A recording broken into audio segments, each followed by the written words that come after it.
Hi, this is Phil Hartman with PH Fabrication and Horton Race Cars. Just wanted to give you guys a weekly shop update. Hope everyone's doing well. So if you follow me on YouTube, Facebook, or Instagram, you probably realize that I skipped last week's shop update. And I'm sorry for that. I got caught up on some small projects along with the Land Speed car and RX-7. I didn't get a chance to put a video together. And by the time I was going to put a video together, it was halfway through the week, so I said, forget it. I'll just make this one a little bit more in detailed. So the week's been pretty busy. Between the Land Speed car, the RX-7, and doing some mobile welding for some guys in the area. Now, I typically don't do a lot of mobile welding, and I try not to, but sometimes it's easier for me to go to a guy's shop, weld a few tabs on, or put a panel in a car, instead of him dragging the car here. And a lot of times I'll do that just in the evenings and just to help some of the customers out. We were also able to finish up the RX-7 this week. Jeremy did the final touches earlier this week on getting the radiator mounted. And hopefully the customer will come by and pick it up this weekend. Now, I'm always excited to see a car come in the shop, and I'm probably equally excited to see the car leave. Not because I want it out of the shop, but just get it back to the customer so they can finish putting it together and get it on the track. And there's usually always extra things that get added to the car, so a lot of times the cars come back and knock out another short list for them and back to their shop. Now in the Land Speed car, Jayed and I have both been working on mounting the body along with getting the belly pans made. Jayed started on the front half with the belly pans, and I started on the back half, and so far we've been able to come together fairly nicely, and everything looks pretty well planned. So you can see the belly pans are stacked up here against the wall, and the big section that is right there in the front is for the driver's section. Now that is probably the biggest section that's going to be made for it, and you can see there's Zeus's that are going to be down the center. Now this will stop the panel from drumming as it goes down the track.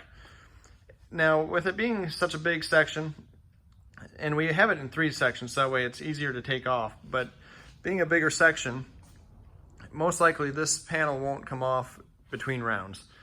Typically the driver's area is going to stay complete and intact unless they have some kind of electrical issue, and I hope they don't, but most of the time that area will not probably come off unless they are back at their shop servicing the car.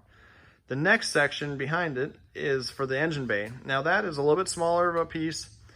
Most likely it's going to come off every lap and just get cleaned along with servicing the motor, draining the oil. Behind that you can see the nose section. Now that's for basically the tip of the nose. That panel is completely done. The other panels are basically roughed in. We still have a lot of trimming to do and clean up on them, but they're turning out really nice. Those panels are all made out of 063 aluminum and 50-52 grade, which is basically equivalent to the 60-61, but definitely has some rigidity to it, a lot more rigid than the 3003. So you can see there's been a lot done since probably the last video. Now you can see down the center of the car, we have this spine with Zeus tabs on it. And this spine is actually going to give the body some support, but we're also going to cut the body down the center to make it easier to get the panels on and off. And basically it'll just be allowed to where 2 people can take the panel off and put it back on fairly easy. Now the center bar will give the body support, especially when we cut it. There will be a flange put into the body to seal it, and the Zeus tabs will secure the body along with more Zeus tabs in some of the plates that are on the chassis. So I have not cut the body yet, and I don't plan to until I get everything mounted. And basically once we get the body completely mounted on the car, then we'll cut it. And this way the body doesn't kind of warp or move on us, and all the holes are in the right location, instead of trying to guess after the body's cut. Also on the rear section, you can see the belly pans are in place. So we got the tail section belly pan in place, and we've also got the section underneath the forelink that we've been working on in place. And you can see how that's all kind of coming together. You can also see there's some tabs here, and those tabs are going to be actually to support a piece of aluminum or plastic, and we're going to mount it in here to really seal up the wheel well area. And this just kind of closes in near the tire, but when the suspension goes up, it'll give it a little bit more room for tire growth. But this will really keep a lot of the salt out from the wheel well, along with giving air not a place to kind of get pulled into and slow them down. And you can see we have body panels for the Land Speed car, pretty much taking up the whole shop, but both panels are coming together. We're either putting Zeus fasteners in them to mount them, or cleaning up the edges to make everything fit just the way we want it. Now I still have to finish up the capsule or the canopy, and the canopy is, I would say, probably 75% done. There's just some kind of fine tuning on it to make it sit right, and then we'll be able to put all that on.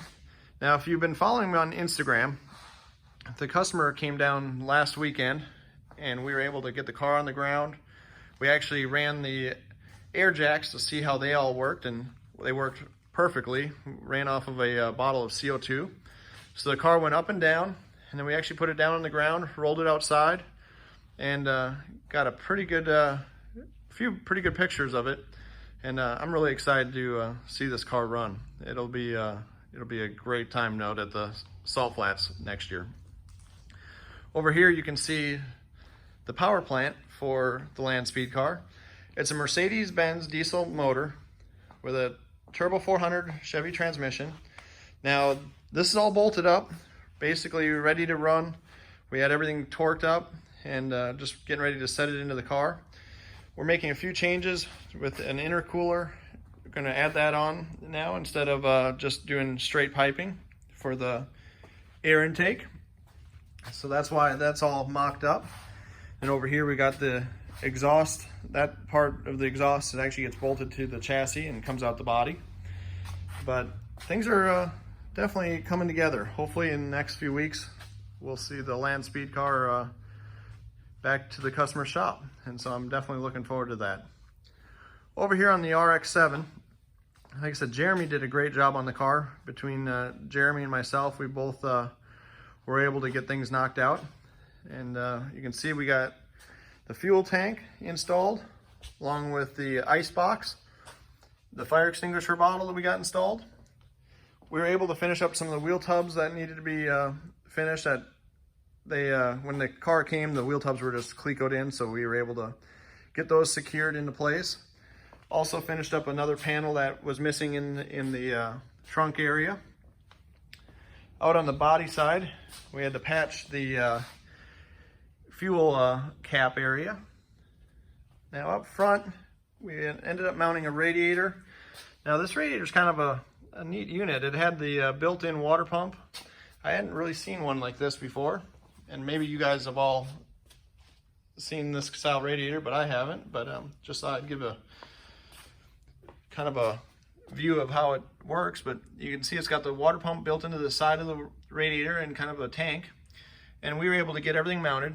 Jeremy did a nice job basically tying the radiator in using 1/2-inch tubing, and everything mounted up really nice. Also on the inside, we got the steering mounted, dash back in the car, shifter mounted on a kind of on a pedestal, and then there's a knob back here, and that's to actuate the fire bottle, and that will put out any fire into the motor depending on where he plumbs it. Most guys with these cars will do it just in the motor, but I know some guys will do it into the cockpit as well, just in case there's any fire on the inside. The steering shaft turned out really nice, and everything comes down and looks planned. Underneath the dash, you can also see we got the pedals all mounted. I'll see if I can get a better view of that from over here. But everything turned out really nice. There's the throttle pedal and everything. But looking forward to seeing this car get on the track and definitely back to the customer. Well, I hope everyone has a great weekend. Happy Halloween, and don't forget to get out and vote this week. I know I'm not big into politics, but at least do our U.S. duty and get out and vote. I will talk to you all later. Bye.